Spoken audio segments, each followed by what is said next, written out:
Welcome to this video, where you'll revise your concepts on requirements prioritization techniques.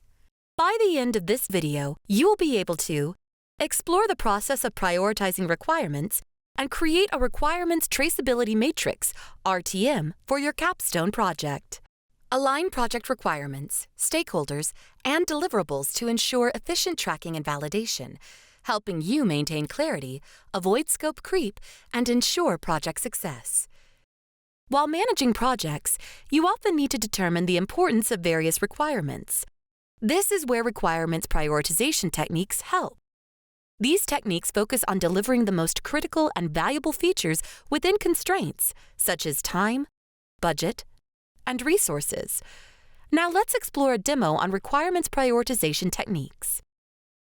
The first step is to review the gathered requirements to understand all the information collected during the initial business analysis phases, forming the foundation for the requirements traceability matrix, or RTM.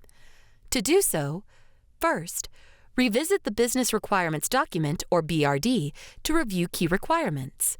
Then, categorize requirements into functional and non-functional groups. And finally, align requirements with stakeholder inputs to ensure no critical aspects are missed. This step enables you to create a comprehensive list of requirements ready for prioritization, ensuring alignment with stakeholder needs and project goals. Do you know how to apply the first step, which is reviewing the gathered requirements in the capstone project? In this project, you are required to review the BRD you created. To do so, focus on aligning these requirements in BRD with project goals, such as reducing wait time, improving resource allocation, and enhancing communication. Now, categorize the requirements based on stakeholder groups. For instance, categorize patients for faster scheduling and better communication. Group doctors and nurses for optimized resource availability. For efficient scheduling and record management, you can categorize admin staff. And IT teams can be categorized for improved system integration and scalability. The next step is applying the Moscow prioritization method to rank the requirements based on their importance to the project's success. To achieve this, first, use the Moscow method to categorize requirements into must-have, should-have, could-have, and won't-have. You are required to collaborate with stakeholders to validate prioritization decisions. Finally, document any rationale for prioritization to ensure traceability and stakeholder alignment. This step helps you create a prioritized list of requirements that reflects stakeholder priorities and project constraints. In this project, you will prioritize the requirements mentioned in the Business Requirements Document, or BRD, using the Moscow method. Let's explore the components of the Moscow method.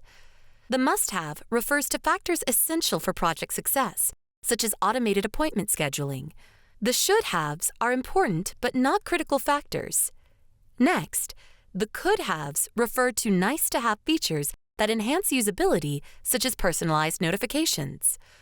Finally, the won't-haves requirements refers to features not feasible within the current scope. The next step is to build the requirements traceability matrix, or RTM. This step aims to create a structured document that maps traceability requirements. To achieve this, start by populating the RTM template with columns such as requirement ID, description, priority level, stakeholders, project objectives, and related deliverables. Then, link each requirement to relevant stakeholders and project goals and analyze data files.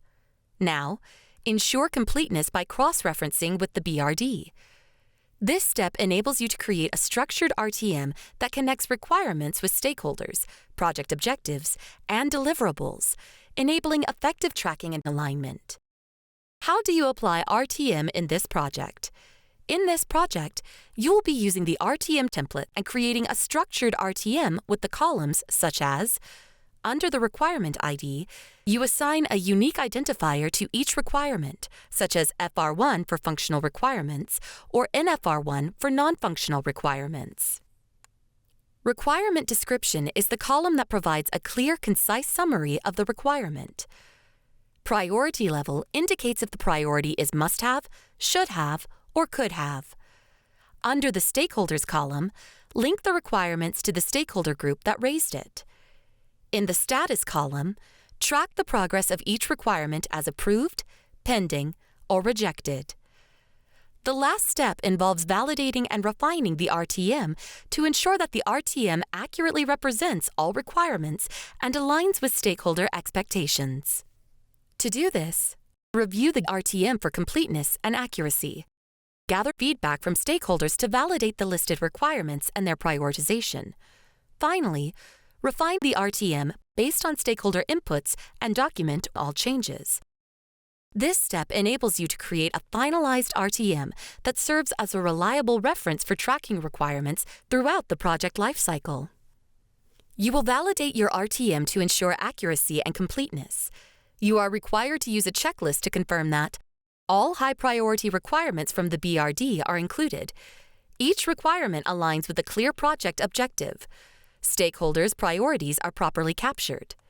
In this video, you reviewed that requirements prioritization techniques focus on delivering the most critical and valuable features within constraints, such as time, budget, and resources. The steps involved in requirement prioritization include reviewing, gathering requirements, applying the Moscow prioritization method, building the requirements traceability matrix, or RTM, and validating and refining requirements.